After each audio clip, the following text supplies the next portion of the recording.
Welcome back to Two Homers and a Realist. This is the midweek pod, and we are previewing the Tulane game. I'm Steve. I'm Connor. Lucas. Jay. And it's been 4 days, and I don't feel a whole lot better, but I feel a little bit better. My homerness, maybe, my natural homerness is coming out a little bit. I can see the upside. I can see the optimism, but it's still got to take a lot of improvement. What do you guys think? But before we get to that, I'd like to know what Dr. Kiehn thinks, because Dr. Kiehn is our sponsor. Dr. Kiehn is a board-certified surgeon specializing in orthopedic sports medicine. For over 20 years, Dr. Kiehn has been serving the greater Oklahoma City area along with western Oklahoma. Not only does this include surgical skills in primarily the knees and shoulders, he is a constant figure on football sidelines throughout Oklahoma high schools and colleges.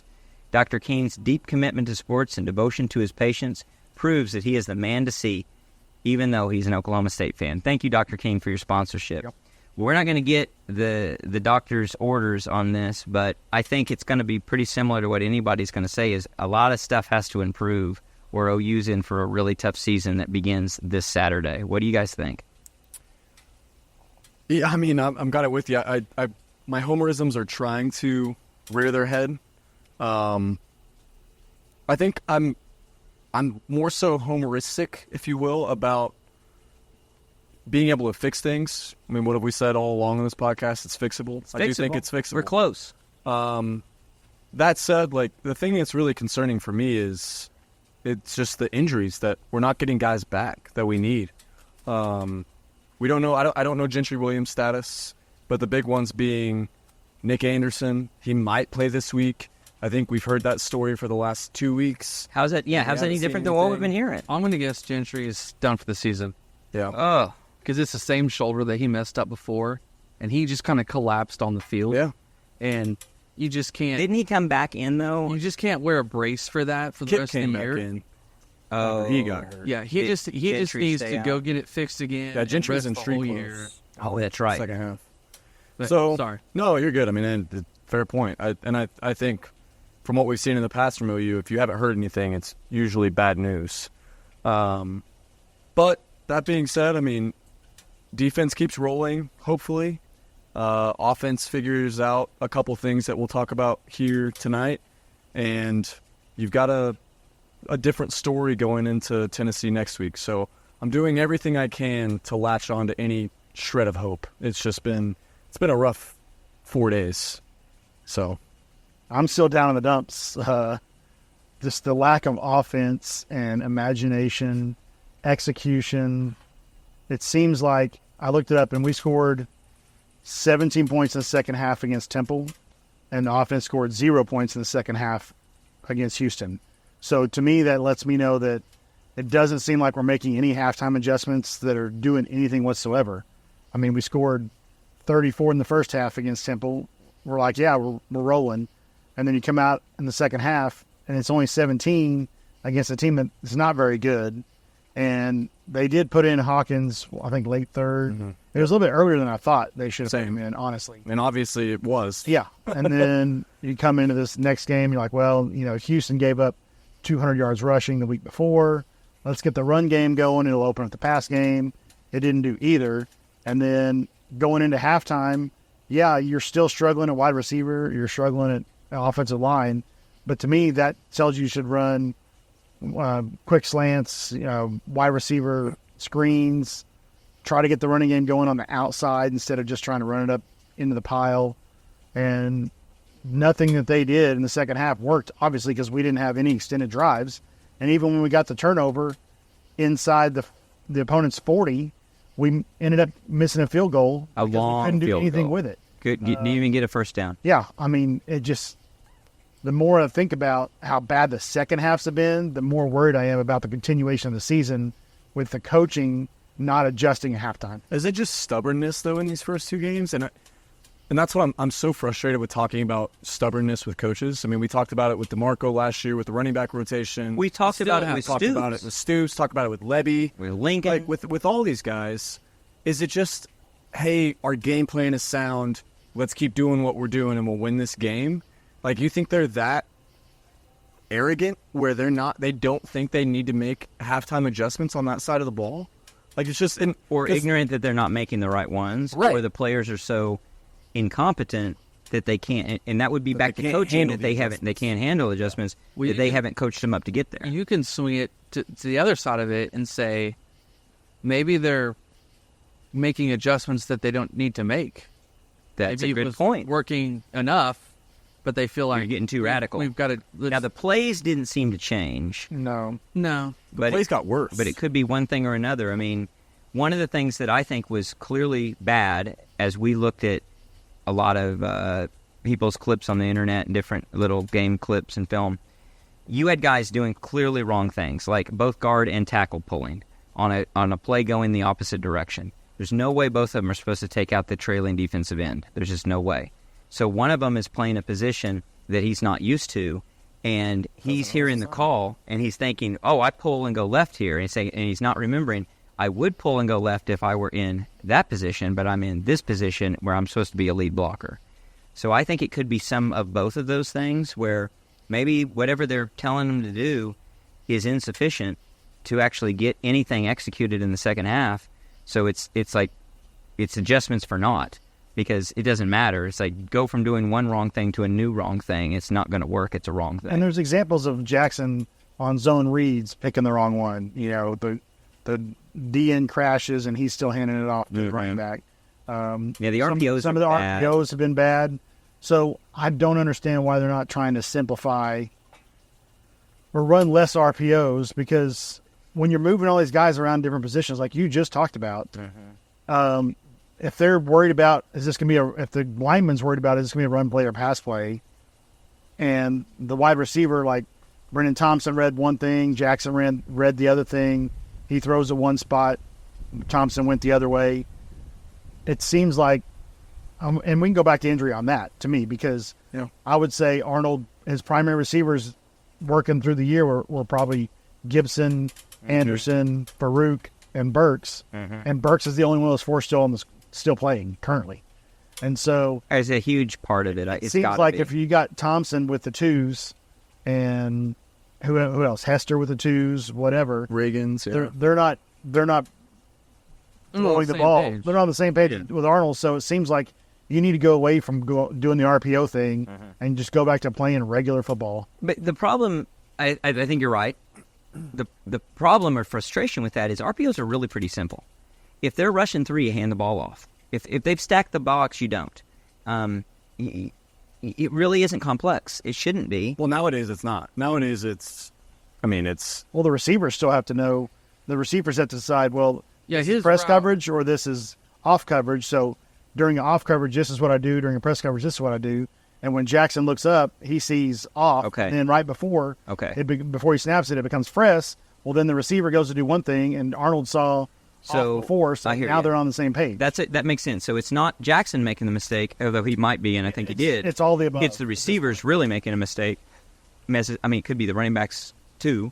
Burst came out and said on the interception, the deep ball, that he just flattened out his route when he shouldn't have. Yeah. And should have cut in instead. Everyone saw that. Corner, or the safety literally just stepped in and took it. Yeah. So he admitted that yesterday at the post-practice interview. He just said, it was my bad. I should have cut in and kept going on the route. And if that's actually the case, and that's not just him protecting his guy, gives me 100% was. It gives me a little. It would give me a little like bit the all more 22 version of it. Yeah. There's no doubt about it. If he had stayed at a 45-degree angle, because as soon as he made his cut, Jackson had already thrown the ball. Right. And the safety's just waiting on the ball. And that gives me a little bit more ease in my head, because that just looked like a ball that Jackson threw up to just say, go get it, without any sort of regard for who was back there. So if the route was supposed to be him cutting across. No, it was, he changed. If he had stayed on a 45 That's degree an angle, option. Instead of this. instead of going 60-degree sure. angle or whatever. Right. Which 62, actually, I measured. I approached that. whatever he changed it, so. Yeah, that's what I'm saying. Like it wasn't what I've thought up until just now, where it was a grossly underthrown ball, which we've seen for the last 2 seasons. It was just a misread or a miscommunication between Burks and Arnold. Yeah, I think I've convinced myself that all of this, the given is the injuries and different players playing and playing out of position and not being on the same page. But I still think the coaches overestimated our backups' abilities to run the scheme. And part of it also being too stubborn to realize that. Right. Or accept the fact that we don't have the twos as ready as we thought we had the twos. So I think that what I wrote down in my notes, and I think it's being echoed by everything you're saying, is we need to simplify down to what we can do effectively. And the question I pose is, can the offense become serviceable? I'll say simplify isn't the word. Simplify. It's definitely not the word. That's not the word. I still can't say it. Simplify. Simplify. Yeah. Sorry, folks. Simplify it's the blues. language. I don't know, maybe Simplify is some internet thing we don't know Now I about. just have to skip the whole word for the rest of it. I don't think it's that. I think it's more of a black and white play call. Like, Okay. I don't know that anything needs to be an easier route. Or That can be a easier thing. I think that can be a version of simplification. See, I can't even use that version of it. Yeah, cannot simplify. past participle or whatever. No, you got to be careful about oversimplifying, because all of a sudden you're very predictable and it doesn't take much to beat you. But you need to boil it down to what can you be effective with, what can your players feel very comfortable with, including these number twos who don't obviously have the full skill set to do everything Well, you want to honestly, do. if you want to dig even deeper, it's not even twos. I mean, we're going Into threes. deep, That's deep true. down the depth chart, because Hester got banged up and Brendan Thompson got banged up in that game. And you're literally looking at, if you want to call Bergster number one, you're talking about Anderson, Anthony. your seventh and eighth Yeah. receivers on the depth chart Yeah. are your starter now, right? They're main players in the game. And I don't care who you are as a coaching staff in college, your seventh and eighth receivers are not going to be ready. But at that point, that is what you have to work with, right? So, in the lens of simplification, make it easier, make it simpler. Where I'm not going to make you go and, understand this full route tree, and even if you understand it, I'm not going to make you go do some complex route. Run something again simple. Well, where you're just getting them in space. One thing you can do, every receiver's going to go out for a pass route. Everybody's going to do a job, but you don't have to have the full complement of options available to Jackson. You can tell Jackson, ignore this, ignore this, ignore this. You're either doing this or you're doing this. You're either throwing to this guy, you're throwing to this guy, and you isolate the guy you think can be the one. And it may be the most talented receiver, it may be the most vulnerable DB. And you're saying, look, we're going to line up with Brendan Thompson on one side and Burks here on the other side, and we've got a running back, and you've got three options here. And that's it. Don't even think about these other guys. Or maybe it's sharp. Regardless, don't worry about these other things. They're a distraction. They're going to be running something, and you're just trying to beat one-on-one, and then you just have to execute that one play. And if it's not there, it's almost like one look and a go. One look and run and just slide. It's the Hurts. The Hurts model. Well, with these helmet communications, in the NFL, it stops at 15 seconds or when they break huddle to go up to the line. But in college, it's just 15 seconds, right? Right. 15 seconds That's my into the play understanding. clock. So yeah, in the at play the 25-second mark. Yeah. 25-second mark? I No, thought it was 15 seconds of the play play clock clock. left. Oh, left? Yes. Oh, wow. Yeah. Yeah. Wow. Yeah, that's what it is. So 15 you get seconds. 25 seconds of communication. So Right. if we're going to continue to run this hurry up, Or 25, depending on... Right. if we're going to continue to run this hurry up, Or 10. then to me, you need to get up to the line, and the coordinator should say, Yeah. hey, it's the X receiver. Yep. He's going to be open on this because that safety's cheating up. Yep. Or we know I he's saw the linebacker vulnerable. look like he was going to back off, so go ahead with the run. And this RPO can be called in the headset Right. if you're running the hurry up, which I still don't like, but that could be a benefit if you're using it correctly. I agree. I totally agree. There are You got to figure something out there. to benefit you at this point. Yeah. So That's You do. an adjustment for every every single college team in the country is still getting adjusted to this. Right. Unless their head coach was an offensive play caller in the NFL and it's second nature to them, which I don't know how many of those It'd be are. interesting. It'd be interesting to look at that and see there. who does have that experience and if they Chip seem Kelly's to have one. an advantage. Yeah, Ohio State. Ohio State, yeah. I still like would've what done it you in said, Philly. though. I still like what you said last week, where Me too. just go with the check with me model. Yeah. Like you say, here's what we see initially, and then just check with me. Yeah. And you give a hand signal, say It's A yes, or B. it stands, or Yeah. no, here's the new play. Like it's not. Maybe it is rocket science. I don't know. It's not. Lincoln's offense is Baker would talk about, and I want to say Casey talked about it when he came on, about there being 2 play calls. Yeah, and this or that. Yeah, well, he would either make a hand signal that we're going with play 1 or play 2, and it would be the check with me offense. Yep. And the whole, other than the offensive line, essentially, all the skill position players and the quarterback look to the sideline, and they know it's the first thing he called or it's the second thing he called. And that brings up And something. the nomenclature's probably got to be simplified enough to where you're not spouting off 15 sentences Right. to do 2 No, play calls yes, in a exactly. huddle. Exactly. And so, especially if you've told him what to look for, I love that concept. One thing I like about it is it should be basically impossible to intercept those signals and know what's going on. Right. And even if you know it, it's too late. You can't possibly signal that in. Till that's So- Stallions. Yeah, right. But you really would be. Even he wouldn't. You neutralize him. So it wouldn't matter because they've got to communicate. The play's already happening. What I like about that and what it brings up, I'm going to call it, maybe this is a new segment we should start, the Homer hypothesis. Willie Fritz is a really good coach. He's a flat-out really good coach. And we saw many situations where both where they were scheming as well as what adjustments they made in the play based on what we were signaling, what we were saying on the offensive line and everything, they seemed to know something. Like they seemed to know our play calls.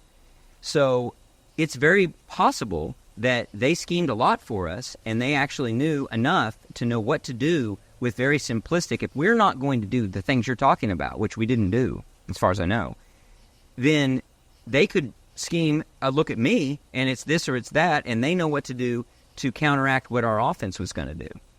So a little bit of a Homer optimism would be this was a false negative in terms of our offense to a degree because they were in position to counter us really well, more than you would expect in a typical game plan, just because a well-coached team was in really good position and maybe even knew what to look for to say it's A or it's B, and here's how you need to defend against that. I'm not letting them off the hook on it, but I am saying there's a possibility and a likelihood that they scheme for us a lot more than we scheme for them, and they may have understood some things about us that we weren't prepared for. Yeah, and I think that just goes back to the indictment on the adjustments. Like, Right. it's obvious to us fans that whatever we're doing is not working. Whatever Houston's doing is working extremely well. Mm-hmm. Go change it. Well, when we watched the clip online of the guy running through the all-22, one thing that I noticed that stood out to me was as he ran through 25 offensive passing plays from the first half to the second half, they didn't change. There were a lot of curl routes, and they're basically all the same stuff. So we didn't change that up. If anything, if you turn every one of those curl routes into a deep route with somebody else crossing, that's a totally different offense to defend against. We didn't do that. So whatever was working continued to work. So we either didn't make adjustments at all, or the adjustments we made were not in that facet of the game whatsoever. So there's opportunity for improvement here, a lot of opportunity for improvement, but there's also a need for improvement. So as we look forward to the Tulane game, one of the things that we were already concerned about before the Houston game even began was how close Tulane was playing K-State. And we all have a lot of respect for K-State. I'm going to put forth 2 Homer hypotheses. This is going to be an ongoing thing. One, K-State may not be as good as we expect they are. They're a well-coached team, but they don't have to be super good. They just may not be that good. But the other thing is, this was pointed out to me by my friend JT today on a very long car ride, where I got to take in all of his perspective, and it was really good. when you're looking at, if you're Tulane and you're preparing for this season and you're looking forward to your schedule, which of the two games between Oklahoma and Tulane are you preparing for? Versus Oklahoma, Houston versus Tennessee, not Tulane probably as much. Well, if you're Tulane, you're probably chalking Oklahoma up to a loss. What you'd like to say is by the third game, hopefully we're competitive and we want it to be a quality loss. But K-State's almost a must-win game. If we can get by Houston and if we can run the table and be real competitive, and we are looking at a playoff berth. So I would hypothesize, and this is JT's hypothesis, that they probably spent a lot of time on K-State, whereas we didn't spend that kind of time on Houston. So they're going to look really good against K-State potentially because they schemed for them a lot. In fact, they may have not spent until this week any time on Oklahoma, whereas we might have spent a little bit of time on Tulane, definitely didn't spend a lot of time on Houston in the same regard, especially after the UNLV loss. So 2 games in, we may be looking at a game that we're putting undue respect for Tulane at, whereas, well, no, they prepared really hard for K-State. They should have looked good in that game and did. So they may not look as good as we think they're going to, or they may not be as good as we think they look just because they prepared really hard for a game that was nearly a must-win for them. And, yeah, we looked poor in a game that we were supposed to win by a lot, and we did end up winning. See, preseason, I kind of scoffed at the idea that Houston and Tulane were just an easy run-through game. And even though Houston maybe isn't that good, You got to respect they were them. literally a conference opponent last year. I mean, this is a Big 12 opponent. It's a non-con. And you know they're now well coached. for us. Yep. But they're still a school They're not with simple. a ton of local talent. Right. Right? I'm not saying we should have. I'm not And like letting you us said, off they the got hook no, there. but I'm saying as fans and everybody else, and maybe the coaches did too. Maybe so. They just, and again, Houston might lose every game from here on out. I don't know. If history's any guide, they will. But I don't think it should have just been that given of a game. I didn't No. think it was that given of a game. No, and I mean, we had 41-10 as our scores. the hypothesis isn't That's- that well, it. that's for I didn't watching think the first I didn't game. think it was going to be a 4-point game. No, but I was saying, Right. No, exactly. But part of my score was from watching them the first week. Yeah, Right. all of ours. But preseason, you can't just assume one of the Power 4 conference teams is just Yeah. an overlook, Right. right? Where it's not Toledo or How Temple we used to treat Kansas and Baylor. Right. It's just not that No, way. and I'm not depend. My hypothesis doesn't depend on that. It's more so Tulane probably prepared very, very hard for K-State. No, I agree. And so- they looked at the 2 games. Yeah. They picked the one that they thought they could win the most. And They Uh-huh. probably prepared for that one heavier, for sure. So it's going to be like I'm all leading up to how we're going to cover the But spread. I'm saying, going I think maybe the coaches did what maybe most of the fans and everybody else did, and just maybe. thought we would roll Houston, and then watched them play the first week, and definitely thought we would just.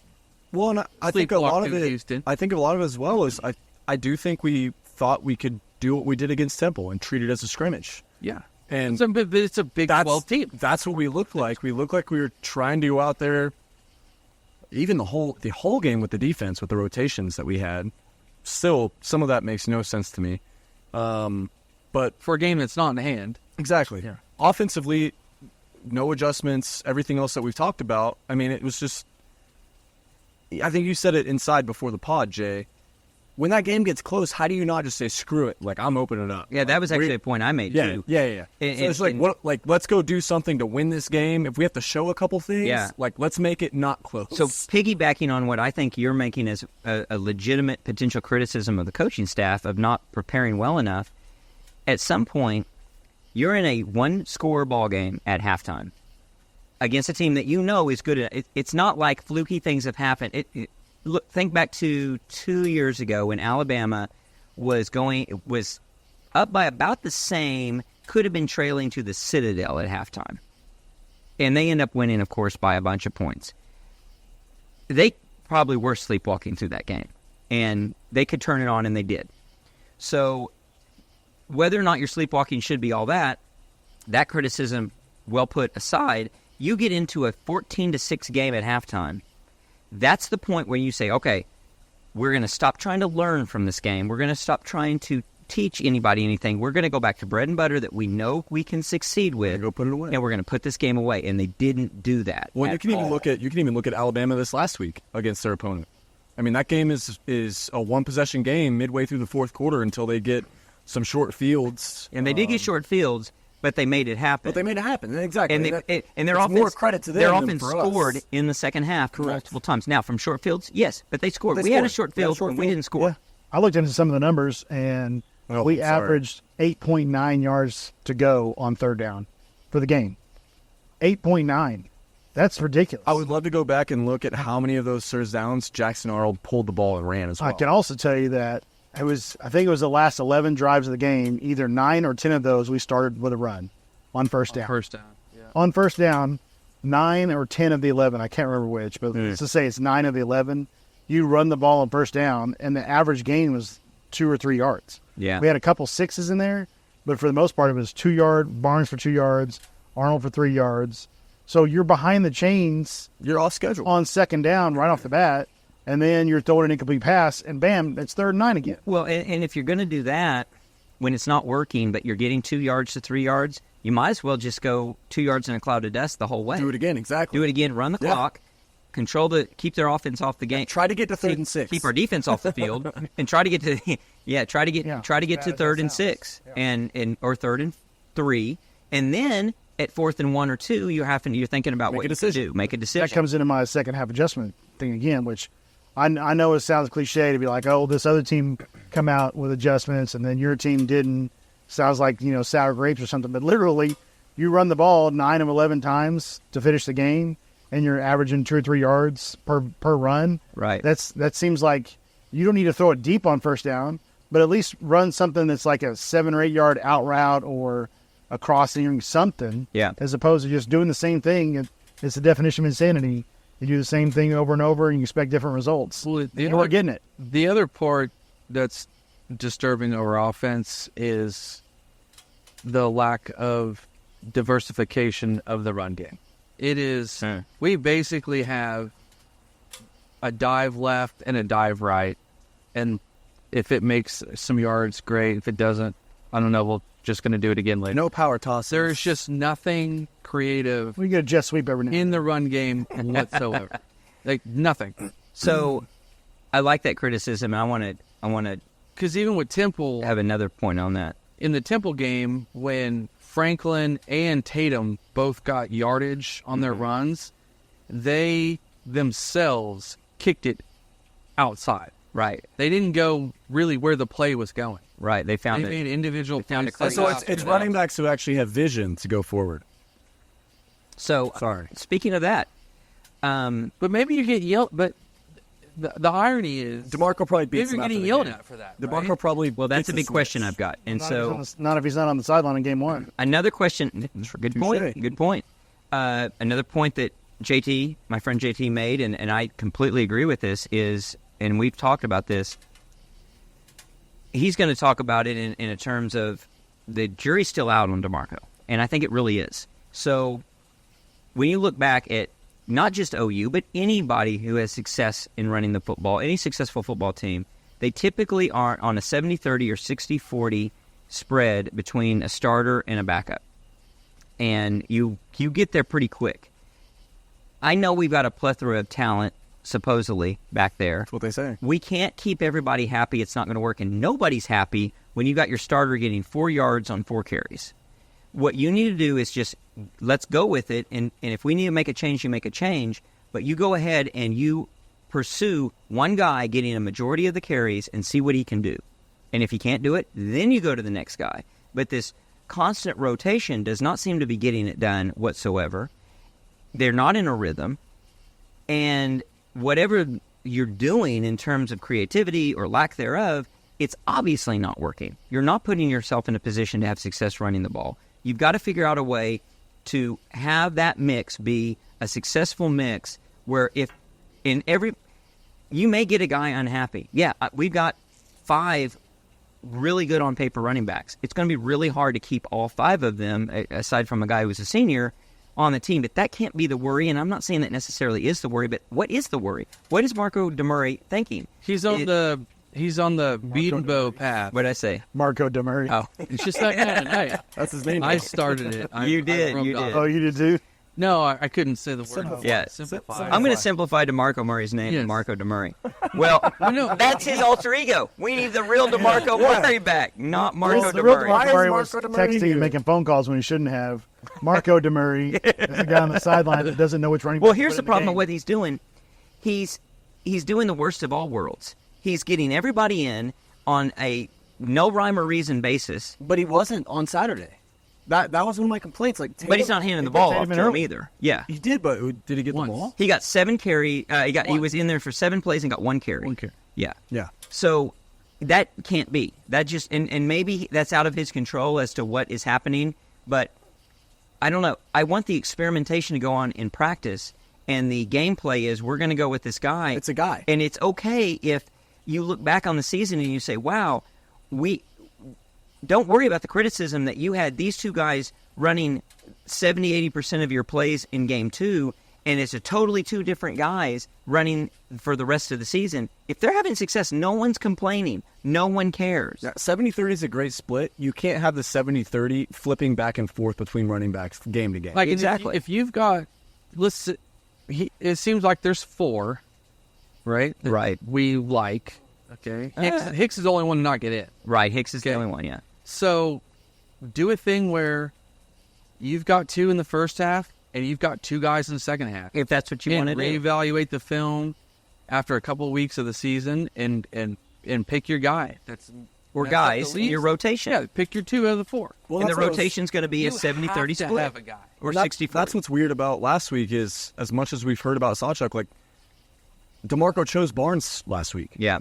Like, Barnes was in there the majority of the second half, not doing anything, but he was in there.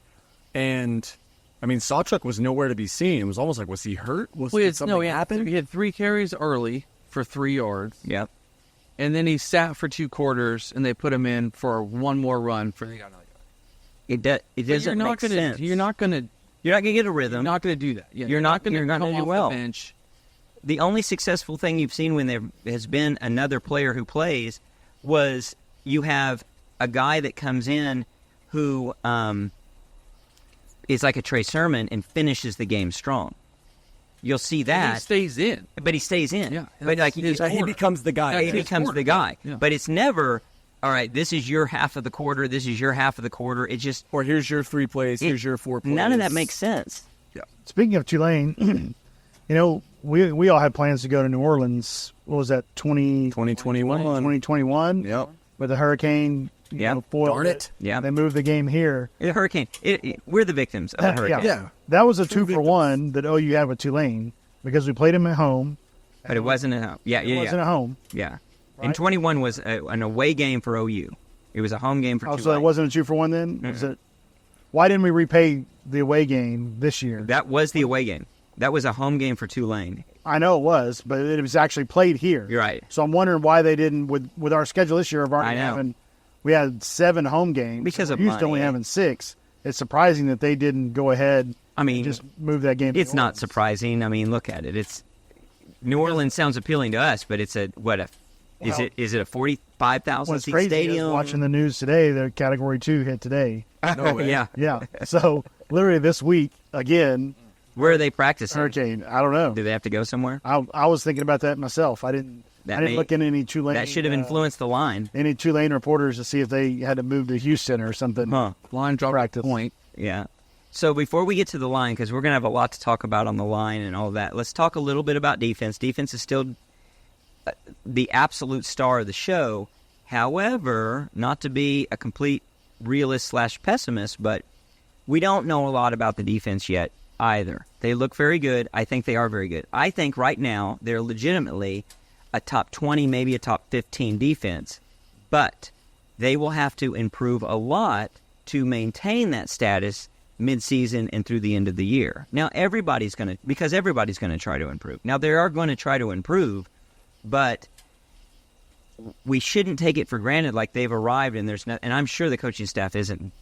If I have any confidence in the coaching staff, it's that they're going to demand improvement. Oh, they were still talking about Stutzman missed 3 or 4 tackles. Right. They're looking at all the fine points. He had 16 tackles or something like that, but he could have had 20. The problem that's frustrating, I do want to talk about defense, but the lack of complementary football is you don't have the offense doing the job they need to do in games where they should be putting them away so you can rest your starters, get your guys in for rotation, and rest. That didn't happen. Well, even our 3-and-outs need to be better 3-and-outs. Right. Cleaner. Our defense was tired. Yeah. And they're going to get – they had wear and tear and tire that they shouldn't have had to have. Yeah, what's a byproduct of the hurry-up, too?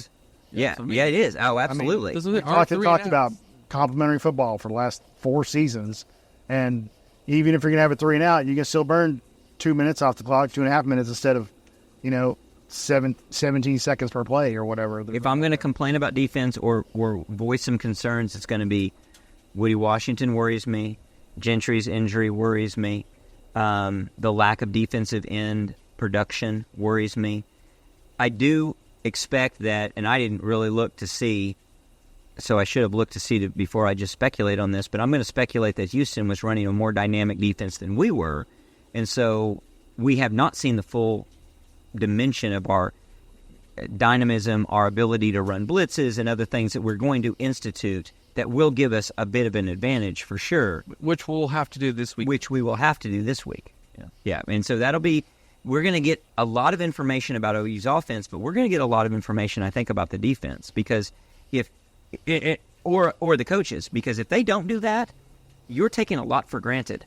I think the defense is good. I don't think it's elite. We have been vanilla on defense, but there are plays to be made against us. And very quietly, this number surprised me quite a bit. And they were simple throws and easy throws, but Houston's quarterback was 24 for 28.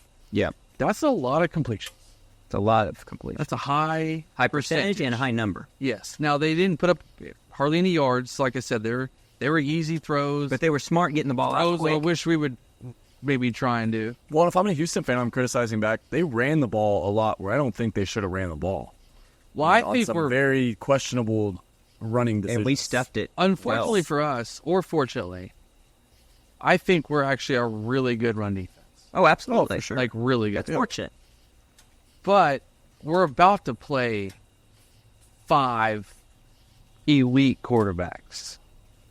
And I don't know I haven't seen anything from our coverage that says we can just go man up on people and be fine. Well, I don't know how you see something from our coverage when we're running, again, back to the running back complaint, we're running 7 different guys out there on any given down.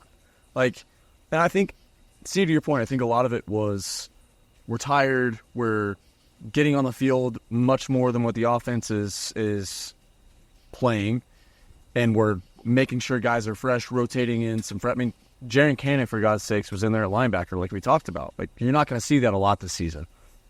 God forbid injuries and anything else. But I don't think Woody Washington is a, number 1, number 2 option at cornerback. And even with Gentry out, I don't think he's in that 2 deep on either side.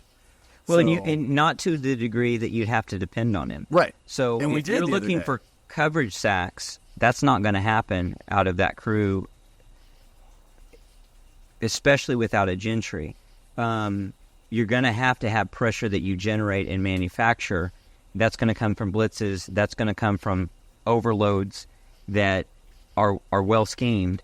And you're going to have to get defensive ends that get in the game and get around. And you're probably going to have to get more to be elite on defense. You're going to probably have to get more creative than you'd like to have to get, I would estimate. Well, I can tell you right now, Tulane had 472 yards of offense against Southeast Louisiana in Game 1. That's a run-down. But then they had 491 against Kansas State. And we all think Kleiman is a great coach. They were getting behind K-State's defense. They had 342 passing yards. Our safeties are going to get some work on Saturday for sure. Against a team that, I don't know how good K-State is this year, but we all think Kleiman's a good coach. And I think they're a top 3 team in the Big 12. if they're putting up numbers like that against K-State, that's definitely scary for our secondary. Yeah, we can't hold back on defense at all. Nope. You can't. I mean, I don't know how many signs you need beyond between that and the fact that our offense is as inept as it's been. You cannot depend on anything. You've got to pull the stops out, so to speak. You're going to have to show things against Tulane that you probably didn't want to show. Look at it, be optimistic, say, all right, we get to work on some stuff. And we're going to show some stuff to Texas and Tennessee and everyone else that they're going to have to prepare for and work on. And good teams shouldn't care about that at this They point. shouldn't. They really shouldn't. Like, you should be good enough to say, I don't care if you know what I'm running because I'm going to run it anyways, and I'm going to beat you with it. So I don't know enough about it to know with authority, but I'm guessing in the NFL, and they do have the luxury of being able to do this, but I bet their vanilla is where they're just holding a few things back, but most of the time, because it's an NFL situation, Wide open. You have to do everything you've got. You've got to play the playbook, and then it's about refinement.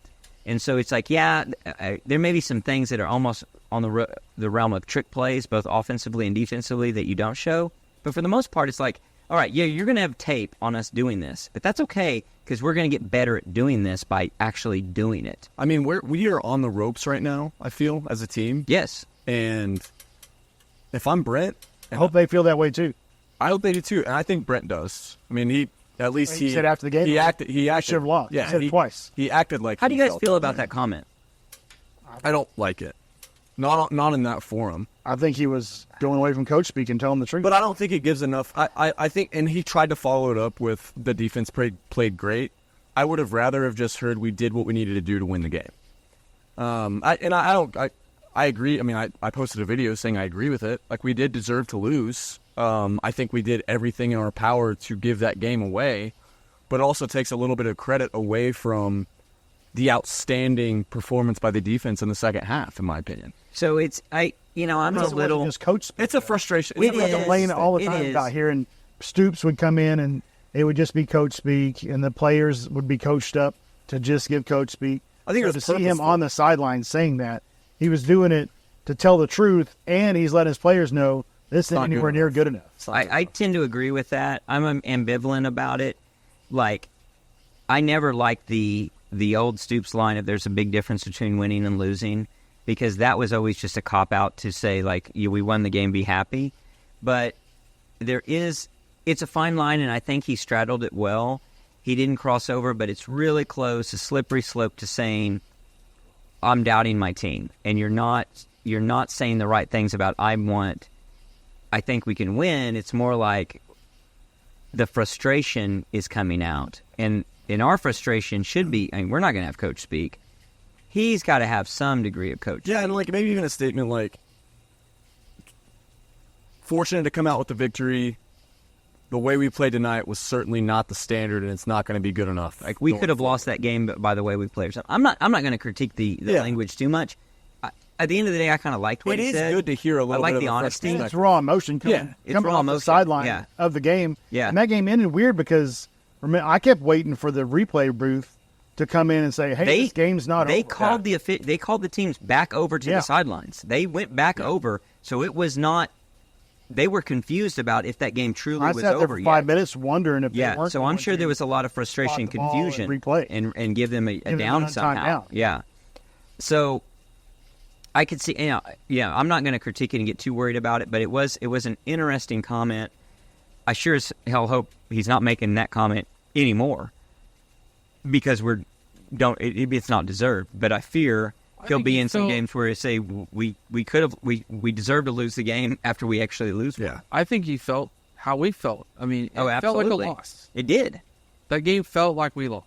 Well, and this is where Brent needs to take on, again, we talked about it, the CEO role, and he needs to go sit in the offensive film rooms all week.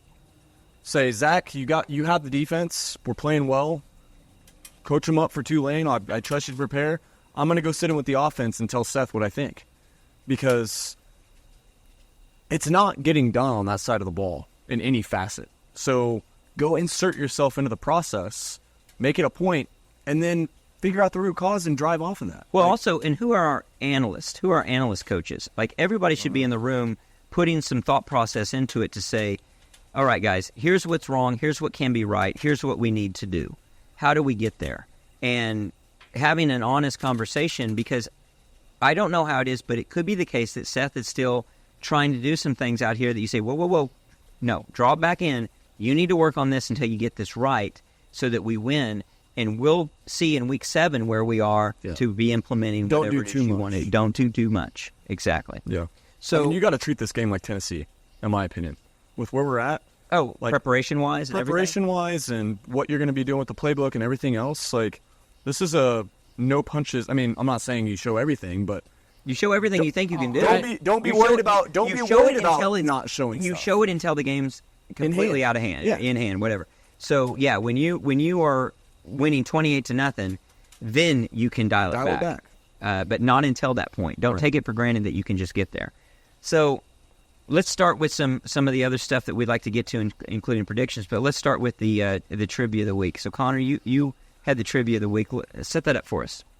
Yeah, so Brent Venables has been the head coach of OU for a total of 28 games. A lot of talk about the line this week. A lot of money going in favor of Tulane. I think, Jay, you mentioned earlier, that line has shifted by about 1 point already. And it's just Wednesday, so we'll see where it lands. But trivia question is, out of those 28 games, what is Brent Venables' record against the spread? Dang. Steve, do you know the answer already? I know the answer already. I'm going to say... That defeats the purpose of him picking this week's... Well, I had a fact check. I had to fact check. I'm going to go with...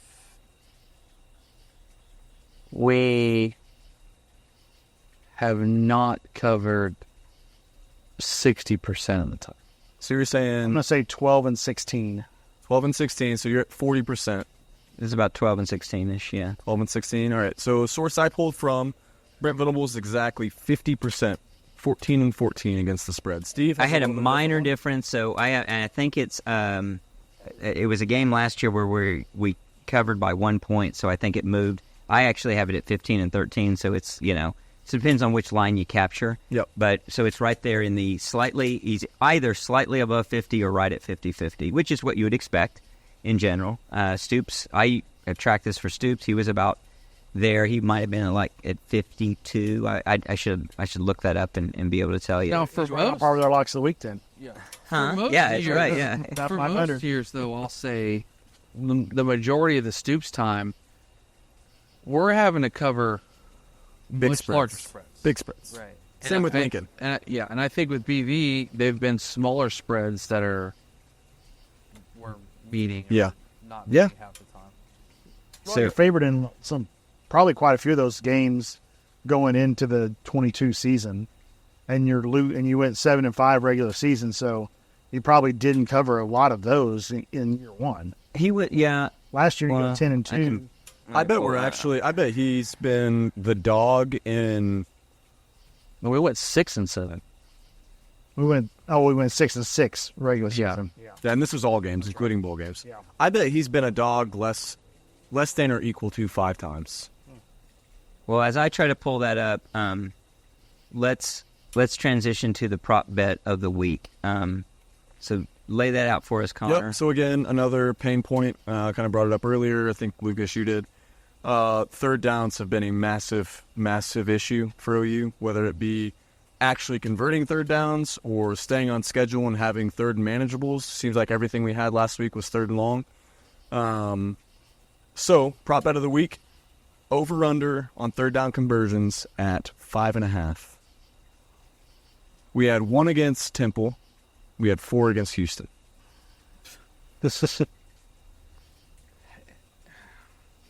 To win the game, it has to be over. So you're saying we're going to win the game, we're going over? It has to be over. Yeah, I would agree. I don't know. You could go 3 games in a row not getting 5 third down conversions. Yeah, you could. You don't have that many third downs. If you pick up first down on second down a lot. Yeah, but we're not. We haven't been. Not when it's 2nd and 8 after a 2-yard run. Yeah, we haven't been. 4. I'm just saying. I'm just telling you how it could happen. I think it's like 5 for 26 or something like that. 5 for 26. That is just Something like so that. bad. Yeah, so we were against Houston. We were 4 for 14. against Temple. 1 for 15. 1 for 12. so 5 for 20. 5 for 26. That is brutal. For a total of For a top 15 program, we top are 15 in the poll. 19% conversion rate on third down. That has So to be 5.5. that has to be one of the worst in the country. I'm going to go over by a narrow margin. I have under. I think we're going to be under.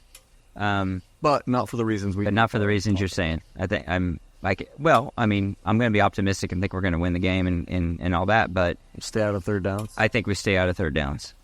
I think that we're under that. We'll see. I don't know. Optimism. So I'm going to go over. we got 3 overs and 1 under. For the last week we were 0-4. Week before that we were 1-3.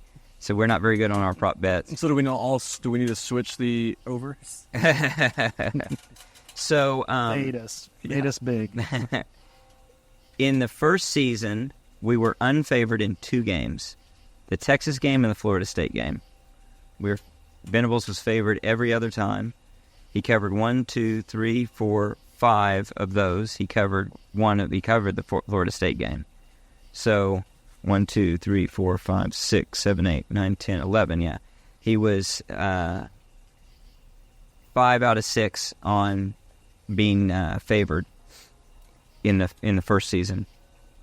5 and 6. Covered 5 out of 6. No, 5 and 6. 5 and 6. Of the favored. He was unfavored and he was 1-1 in those. Overall, like we said, he's been favored 15 times in total, which makes sense. I'll try to pull up the stats. Wow, so he's been a dog at 13 games?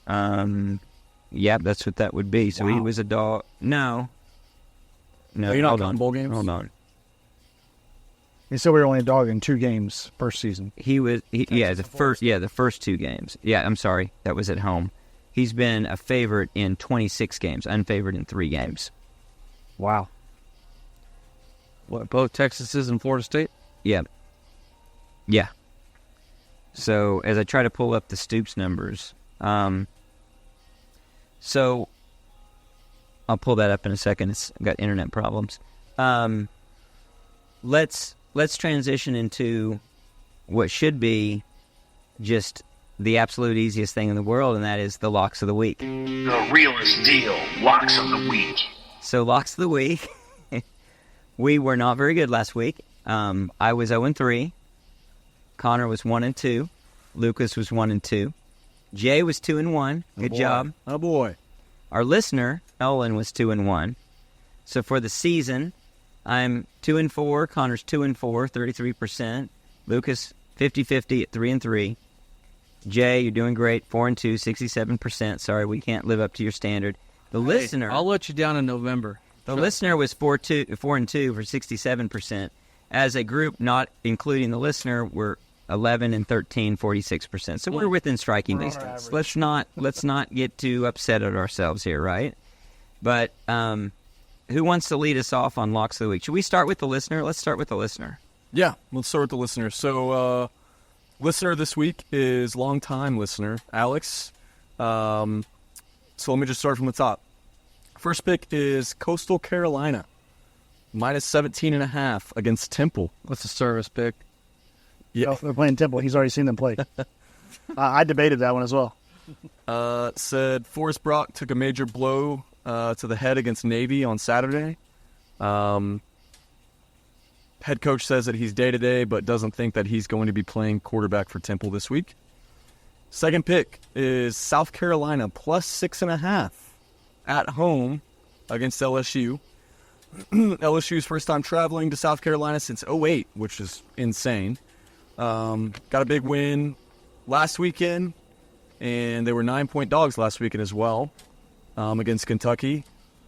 So he's going with the Gamecocks in that one. And then last pick for Alex is TCU, minus 1.5 against UCF. Night game / blackout game for TCU. Thinks it's going to be a classic Big 12 shootout, and he's going to give the edge to the home team there. So, Alex, good picks. However, we are hoping for the worst. So I'll start with me. I've got the United States Air Force getting 15.5 against Baylor. I'm not going to give reasons like Alex did because why would you? You're 0-3. North Texas getting 9.5 against Texas Tech, so I'm betting against the Big 12, obviously. And then Toledo getting 13 against Mississippi State. Not a big Levy fan, huh? No, not a Levy fan in this game, at least. All right, I'll go next. I've been going with favorites the last 2 weeks, and it looks like I'm actually going to continue on that trend. First pick, I've got Kansas State giving 6.5 to Arizona. I think Kansas State bounces back after a close one against Tulane. I've got Georgia giving 23.5 against Kentucky. 23.5, right? Yeah. 23.5. Kentucky did not look good last week. Georgia is Georgia. I think enough said there. And final lock of the week, I'm going to keep riding the two ponies. I've got OU covering, giving 13.5 on Saturday against Tulane. Going against the public. That's a thought. bold pick. I will not be following the groupthink that is out there. Vegas likes OU, and I like Vegas. So. Well, to interrupt a little bit of our rhythm here, I'll say that I think there's a lot of ways that we cover, right? If the cliche, the Lincoln Riley cliche, it's fixable and we're close, it's fixable and we're close. At least fixable to a degree of if we get a few things right, our offense starts clicking, defense plays well, we can overperform real easily in this game. We're talented enough we can overperform very easily. We can totally blow it up. But it's not impossible to think we can actually cover 2 touchdowns. It could be as simple as one Nick Anderson getting on the field. Yeah. It doesn't take a lot. And Andrell Anthony. It does not take a lot. If you got both. I think I'm riding an optimistic thought process here because if we don't beat Tulane by 2 touchdowns, I'm already worried, but I am like just extremely terrified of what is to come with Tennessee. So I need a big win on Saturday to feel any confidence at all with Tennessee coming to town next week. I've got Bama minus 15.5 against Wisconsin. Like it? I've got the University of Texas minus 34.5 against UTSA. Like it? I think that's a game that they step on them early, and Arch Manning gets in, and they want to see what he can do, and he just keeps rolling. And I mean, that could be that game could be 56-0. I mean, that spread seems low to me. Okay. And then I've got Pitt plus 2 against West Virginia, and what do they call it? The backyard brawl. Backyard brawl. That's at Pitt. Or no, see, can't remember. Let me look at that. Should be there. Oh yeah, I don't have it on this list. Oh, yeah, that's right. It seems like Pitt was at home. I'm pretty sure Pitt's at home, and they're getting 2. So I like that. The home dog. I like it. Even though it's not a big spread. Pitt's at home. Well, even It's better. just a win. Yeah, Yeah. Pitt's at home. They just got to win the game, Yeah, basically. And that game is actually, I mean, that game in the past has been just one where it's a toss-up. It's It's been very like a Bedlam. very It's been similar to like a Bedlam. Bedlam. Like, just you kind of don't know what's going to happen in that most of the time. So, Yep. Good pick. I'm going to go with 3 road dogs. Road dog, 3 dogs. 3 dogs. The Road Dogs. I'm going to take Memphis plus 6.5 against Florida State. I think Memphis, it's between Memphis and Boise on who's going to get that playoff bid. And this is a huge game for Memphis. They've looked at it on the schedule, I'm sure, all off season, and Florida State's trash. Yeah, Boise doesn't get armbarred by the Oregon refs on Saturday. It's a big difference. That's why I'm going with Memphis. I like it. I'm going to take UNLV plus 7.5 against Kansas. Where's that game? Kansas. Kansas. These are all road These dogs. are all road Dogs. I apologize. Thank you. Kansas hasn't looked that great was. so far. No, they haven't. They're not looked as good as maybe they should be. You think they're going to build that stadium? Not sure. Quarterback's got some rust because he missed the whole season. That's true. Well, UNLV's, You know, Now they're going to repurpose it and pay basketball according players. to the Houston we saw, UNLV might be a decent football team. So, Yeah. and then I'm going to go with my third road dog of a team that is overachieving. Well, I don't know if they're overachieving, but maybe they're underrated versus a home team that has yet to really do anything. And that is Boston College plus 16 at Missouri. I thought that line Beat was Florida interesting State too. at Florida State. The only thing that I question about Boston College, and because of the Florida State game, is Florida State's offense is not good, and I don't know what Boston College's defense is. I could see Luther Burden going in there and destroying them, but I think it's a worthy pick. I like those. Those are. Missouri kind of got That sounds like lightning in 2 and a 1 to bottle me. last year with an FCS running back coming over and then leading the SEC in rushing, which is just crazy. And they also led the nation in one possession wins. Yeah, they won like 7 games. And they haven't yet replaced that running back production. Right. And I think BC's that quarterback was impressive to me. He's a real he deal. Was a scrappy little, keep things alive. I don't know who. Overestimated player. I don't know. Maybe you do. Who Missouri plays next, but this has got all the makings of a game Missouri could be overlooking, T-rap game. and Boston College won't be. That's a good point. So, I pulled up the Stoops numbers. So, some interesting things here. He was favored 207 out of 239 times. Wow. Dang. He was unfavored 30, and it was a pick-em twice. His record, I was just slightly shy of what his actual record was.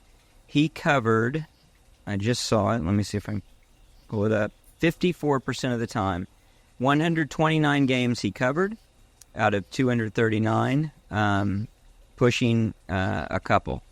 So that's pretty good. If you can cover 54% of the time, that's, over a big, good sample set. That is one more indication that he's a pretty damn good coach. I'm go ahead and say Stoops is a good coach. I think he was okay. Some of those lines in the mid-2000s, I'm sure, were monstrous. Yeah. Like, Especially the 08 season. yeah. We We've probably covered a lot of those. And that would be the two. I have 2 games that were no favorite, actually, and that would be ones where we played a lower division team and they never even put a line out, which would be early in that tenure because they eventually started putting those out, and I would capture those. Texas. But North Texas would have been an FBS school, I think, the whole time. It'd be they like a would've for Missouri sure State put or it on Indiana that. State. I don't think there was a line in the Indiana State game, his very first game. So, I don't know. I would say that the locks of the week were particularly hard this week. Maybe I'm just coming to reality about that I'm not very good at this, and so they should look hard to me. I don't know, but they seem pretty difficult to me. Before we get to score predictions, any other color you want to provide on what you guys think will probably transpire in this game in relation to, and you've already called it that we're going to cover, Connor, but what do you guys think about just the cover, don't cover? Do you think that it's a fair line? Do you think that we are getting too much credit? What do you think's going on? Not enough credit? Immediately after the game, I wouldn't have thought the spread would be this big. No, I think you called 6.5 or something on the walk back. Yeah. Just because how they performed against Kansas State. I said 12, and I think that was a lucky Tulane guess. wins that game last Saturday, it probably is around, I would say, 12.5. That's probably give or true. take. Yeah, something around there. Or lower. 10.5. Yeah. I mean, you're talking about one of the preseason picks to win the Big 12 conference. Yeah, that they played tight with. Well, He had 500 yards of offense against If them. they had won, I think that line is way down. Yeah, that's probably I true. mean, it was a 1-touchdown game. It was 34-27, I think. Yeah. And they had the ball. Kansas State had to score late a couple times to win it. So let's run through some scores. Let's go in reverse order of the locks. So, Jay, you go first. Much to Connor's dismay, I have no. OU 27-20. So it covers your 6.5. Can I lock that? Convenient. I think it's going to be tight. I think we'll fix enough things and get enough going. I think our defense will get pressed more than we've been pressed Enough so to win. far. How do you feel with a score like that against Tulane? I guess it'd be At context, this point, right? fine. If Take what you can you're get. talking about what does it mean for the season on 9, 10, 11 wins, no, not great. But with readjusted expectations, You'll take 3-0. especially with injuries, Yeah. my whole outlook can change on Hickman coming back at center and Sexton being able to move back to tackle because we find somebody else that can play guard because he's not having to play guard because he's having to make the calls because we don't have a center that knows the calls. And he got Anderson back and Anthony back and somebody else steps a semblance of an offense. Yes, my whole outlook can change to like a preseason outlook. But right now it's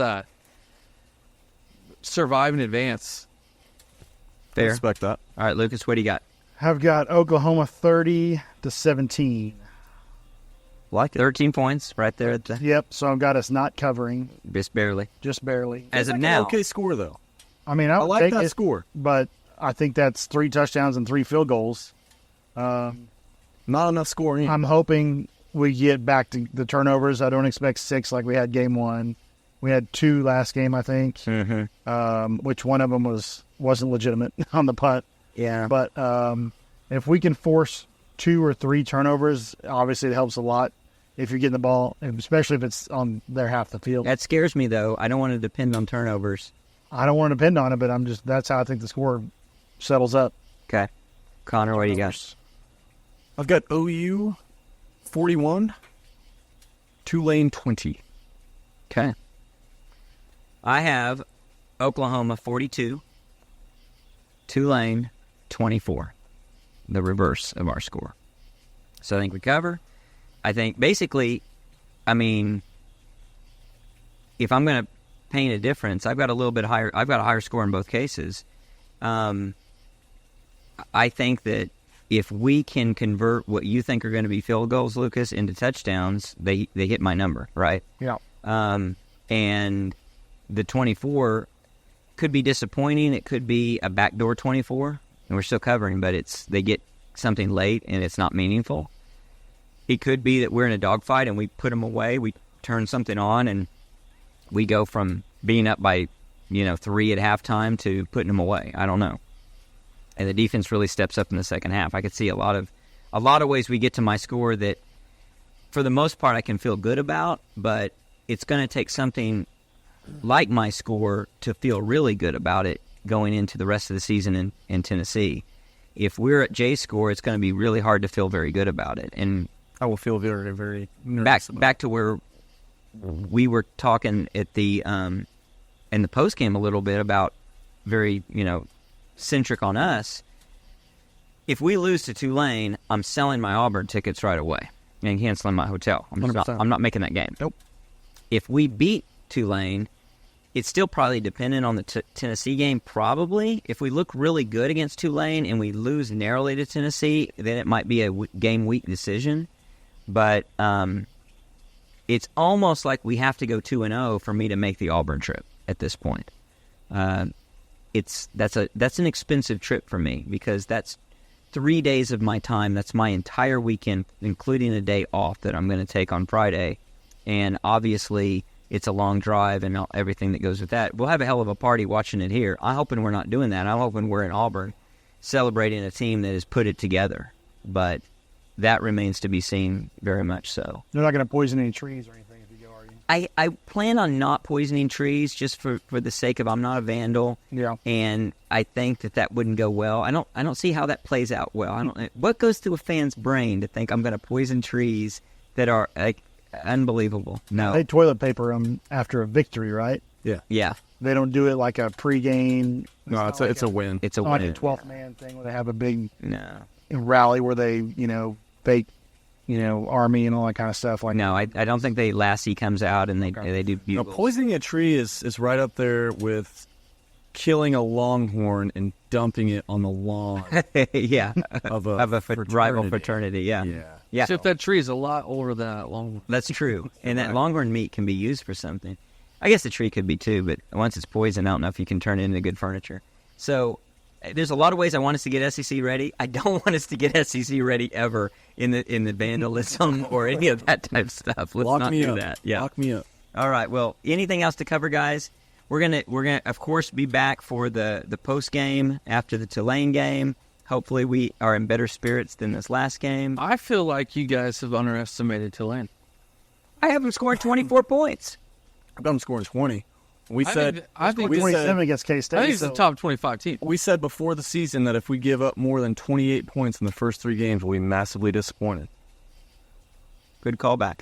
And we would so even with my score, it's more than 28. Yeah, but that's Oh again, no, it's we're- not. we're It's 15 right now. It's 27.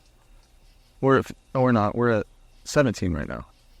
No, it's no. First game was 3. It was 51-3, right? Yeah. Oh, they scored 12. I'm sorry. yeah, They scored 15. 12. I was thinking they scored 12. 14. Yeah, 15 points. So Yep. we can only give up 13 more. Hey, if we hold them to 13 points, I'll feel real good about that. Yeah. I would Unless feel- our offense only scores 20. Then I don't feel that good about it. I'd still feel good, but unless we're unless we'd be in we're, the same boat we're in right now. unless we're Iowa the South. Ugh. Well, Don't say that. yeah. Why would you end the pod like that? Just saying. I'm trying to be- we're gonna they fix win that 10, in We're in the they middle win of the 10, week. 11 games. We're in the middle of the week. I'm trying to rise up. I'm not trying to be brought down. I've been brought down for. I go to sleep thinking about. Well, we I'm got to going to sleep thinking We're- about how much we're I'm depressed Crimson. about it. We're Crimson, Iowa. say that. Say that, man. Well, we got a 2:30 kick. It's going to be 1.5 billion degrees. How about we're Crimson Wolverine There you go. from last year? Maybe we learned a lot about this team that they can't play in good weather. It's going to take really, really rough, hot conditions. Yeah, for they them just to didn't rise get to that the hot occasion. game in. Yeah. as for the season Here opener. we go. They Well, need we're that to getting it kick now. off. It's going to be nice and a little something boiling. to mention that's just to throw us out there for people. This is the first time in the AP poll that one conference had 6 of the top 7. How about that? And And which we conference play- is that? And we play 5 of them. Yeah, we don't just play in that conference. We play 5 of the 6. Yes, we play. Yeah, That's and rough. what made me think about that to mention just now was if Tulane had won last week, which you could say they should have won last week. You're talking about adding another top 25 opponent to our schedule, which would have just been on paper looking at it at the I mean, by the end of the season, It's- like, Nine out of 12. unbelievable. 9 out of 12 teams would have been top it's 20. just unbelievable. by the end of the season, they may be a top 25 team. Even if they lose to us, they will have had a loss to K State and a loss to us. May run the but table. they may run their conference. And we need to get some credit for that, to be honest. I They mean, We will. I think. I hope so. But- I hope so. I mean, is it going to matter when you're 8-4? Houston No, may it's win the not gonna Big matter. 12. It might. Houston might go dominate the Big 12 this year. All right, Houston's not doing that. We're the 11th team in at 8-4, and we win it all. I like what you're saying, Lucas. I like where you're coming from. Homer. All right. Thanks well, to Dr. Kiehn again. Thanks for Dr. Kiehn. Hope you never needed services, but if you do, I got a friend of a friend testimonial this week about what a great guy he is and the fact that he really looks after his patients. It was really insightful to see what kind of a caring guy he is. Very good doctor, very good guy. Thanks for his patronage. And until next time, Boomer. Sooner.